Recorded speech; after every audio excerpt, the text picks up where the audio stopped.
Let's look at the charts. Kevin Green with me to start off here. Technically, yesterday, KG, a lot of breakdown in some of those levels that we're trying to hold. So this morning, starting off down again. How do you feel about that?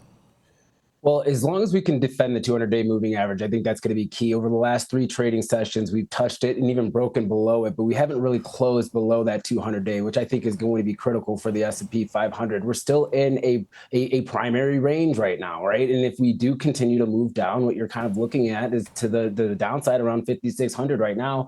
But to the upside, what you're going to look at as far as resistance is going to be 58.30, 58.40 or so. Move that negative gamma level down to 57.40. We're kind of below that right now. So we're still in this negative gamma regime. What does that really mean? That means that we have a lot of put buyers that are out there, a lot of put exposure. Dealers might be exposed more to the downside, and they may sell with the market momentum rather than defend as aggressively. And I think that's exactly the trend that we've seen over the last 4 or 5 trading sessions for right now. But the defending of the 200-day will be key. Any type of upside movement, once again, kind of talked about that 58.30, 58.40-ish level to the upside. You really want to kind of reclaim that, break through, get through that blue, what used to be support area that has now turned into resistance. Break through that. That'll kind of give you a little bit of confidence that we see a counter trend rally. On an intraday basis, though, Oliver, what I am looking for is any type of breakdown of that 200-day moving average. 56.50 is kind of on the radar here for me. Now, that would actually be a pretty decent or aggressive move to the downside. We obviously do not want to see that.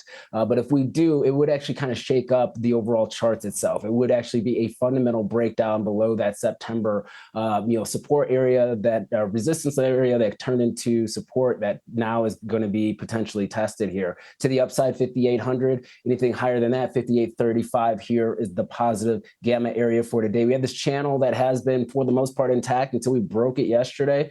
So that is going to also be kind of an inflection point here for the market. So who knows what's going to happen today? Obviously, there's a lot that's going to be on the radar, but once again, defending that 200-day, 3 days in a row, you kind of say, hey, maybe there's some buyers that do step in. And if not, I think it probably will get really aggressive to the downside today. And unfortunately, we've seen a lot more de-risking on Friday since the Trump inauguration than risk on tone in the market. Because there's so much potential for action over the weekends now. That, to your point, Fridays have been soft. I think that's an important realization. I wanted to make sure I got the facts straight from this Jason Jepford analysis I mentioned at the top of the show. From Sentiment Trader, one of the best statisticians of the stock market. The NASDAQ, I didn't realize how big the 200-day moving average is from a predictive standpoint, the way he runs the numbers. Every time the NASDAQ closed below its 200-day average, the next 2 weeks determine where it goes. This is one conditional I missed, is that this is after a run in which it stays above it for at least a year. So we were above the 200-day moving average for a year. Every time it loses that and closes, if the next 2 weeks there's a 3.5% drawdown, it leads to a bear market. When the drawdown's less than 3.5%, returns are positive. So it's a fun little stat from him, basically, that just kind of characterizes how rare it is to be in a long run and how important it is when you crack that then pressure is on to start performing, or else all those flows basically assume that then they're over. Yeah, I would kind of agree with that. I would say, actually, if you kind of look back, and not so much the NASDAQ, right? I focus more on the S&P 500. Sure. But the S&P 500, usually if you do break below that 200-day moving average and you're not able to recover it within like a week, that's usually when it gets fairly ugly for the market. And once again, we've kind of broken a primary uptrend. We've broken some very key areas here, but this is actually going to be a very crucial one. If you look at the E-mini S&P 500 futures chart that I have within the grid here, the reason why this is actually a very key area for some buyers to step in is not only is it a flip of an SR flip, right? A support to resistance or resistance to support flip. This is really where this area is. It also aligns with the lows that we saw in April of last year that anchored volume weighted average price sitting at around 57.02.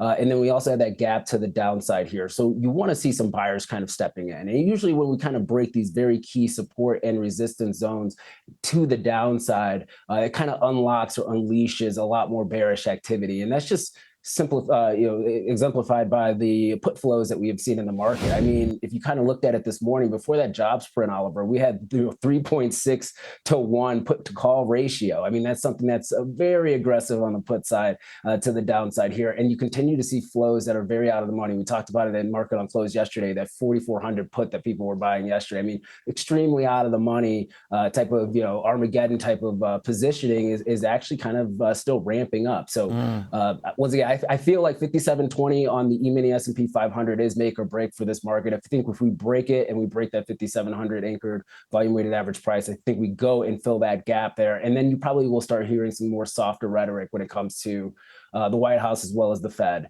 That's kind of where I'm at. And let's say this also on the other side of that, investors, long-term investors, hitting that 200-day moving average is also a key value area for trying to dollar cost average into positions. There's a lot of stocks right now that over the long term probably look a little bit cheap for a longer term portfolio. So when we kind of talk about these levels on a day-by-day basis, we're talking about the tactical nature of this market, the intraday, and then also maybe a 1 week or 2 week time frame, not really the overall long-term time frame. I think that's always important for us to try to highlight here when we have markets down like they are over the last couple of weeks. Love that analysis, technical, chart-wise, great work. One thing I might disagree with a tad, though, is that if stocks break down, you're going to hear a different tone from the administration. Yesterday's headline from the president, words from his mouth saying he's not even paying attention to the stock market. It was huge. He says he's not even looking at it. It couldn't be more different from Trump 1.0. Where I think that folks who have described it as they're focused on bonds more than stocks this time around, or they're focused on tariffs more than stocks this time around, it seems pretty real. It seems like there's not a Trump put. I guess we'll find out today if there's any Powell put.